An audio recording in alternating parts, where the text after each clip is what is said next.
Suprimento matinal. 2 Coríntios, capítulo 11, versículo 28. Algo que pesa sobre mim diariamente, a preocupação com todas as igrejas. Salmos, capítulo 84, versículos de 5 a 6. Bem-aventurados os homens cuja força está em ti, em cujo coração se encontram os caminhos para Sião. Passando pelo vale de Baca, fazem dele um manancial. A primeira chuva o cobre de bênçãos. Em 2 Coríntios, capítulo 7, versículos de 2 a 3, Paulo diz: Acolhei-nos, a ninguém tratamos com injustiça, a ninguém corrompemos, a ninguém exploramos. Não digo isso para vos condenar, porque já vos disse que estáis em nosso coração, para morrermos juntos e vivermos juntos. A palavra de Paulo aqui revela sua preocupação profunda e íntima pelos coríntios. Essa palavra não é meramente ética, religiosa, espiritual ou até mesmo amorosa.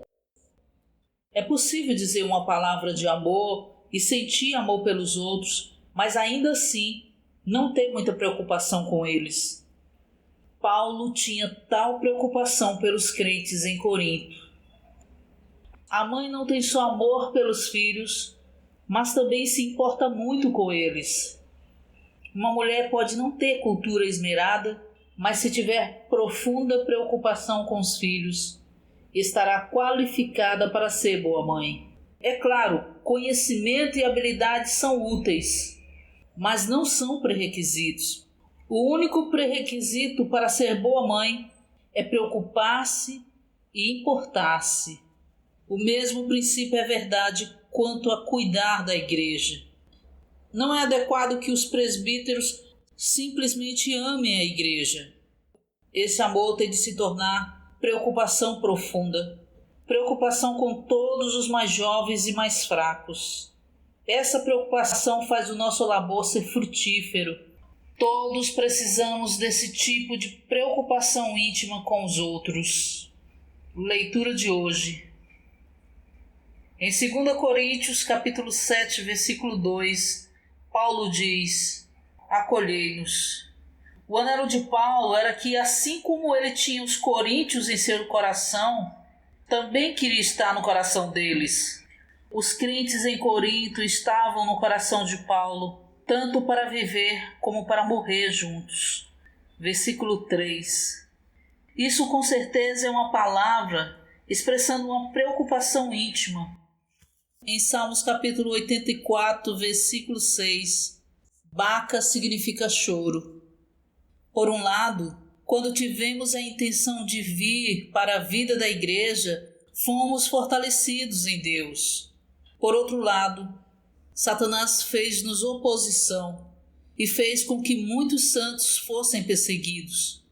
Os problemas e a perseguição provocados por Satanás podem tornar os nossos caminhos um vale de choro. Se tomarmos os caminhos para ir à casa de Deus, os problemas e a perseguição virão até nós, e tais coisas farão com que choremos. No entanto, Deus tornará as nossas lágrimas num manancial. Versículo 6, parte B. Quanto mais lágrimas derramarmos, maior será o manancial.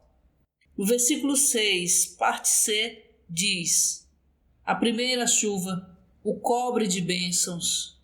Segundo a nossa experiência, isso significa que as nossas lágrimas se tornam um manancial e que esse manancial se torna a primeira chuva, que cobre o vale de bênçãos. A primeira chuva é o Espírito, e o Espírito é a nossa bênção. Essa era a situação de um irmão em Chifu, que antes de crer no Senhor Jesus, era muçulmano. Depois de ter sido salvo e de ter vindo para a vida da igreja, ele sofreu muita perseguição.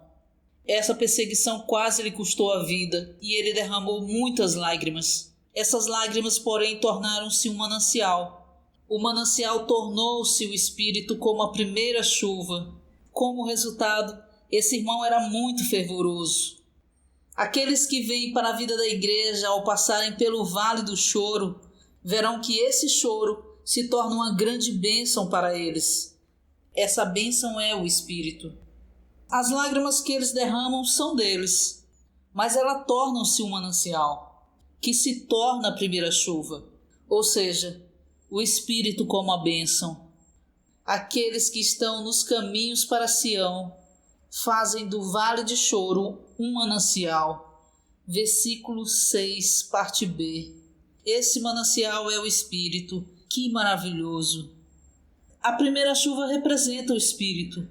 Isso indica que quanto mais choramos nos caminhos para Sião, mais recebemos do Espírito. Enquanto choramos, somos enchidos com o Espírito, e o Espírito torna-se o nosso manancial.